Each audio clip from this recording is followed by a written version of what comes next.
Hi, everyone, welcome to AVCLabs channel. This video is a guide on how to fix grainy photos without Photoshop. The tool we gonna use is AVCLabs Photo Enhancer AI. Firstly, launch the program and click Browse to import the source photos.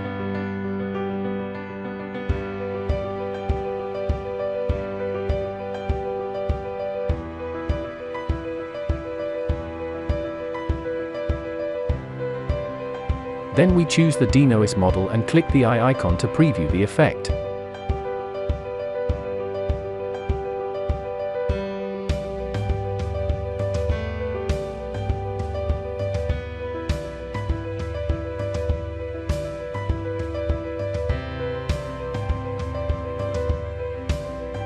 Once it completes, you can drag the line to check the fixed photo.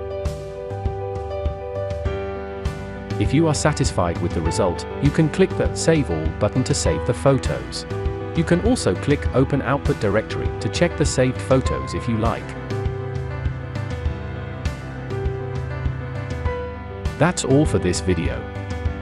Thanks for watching.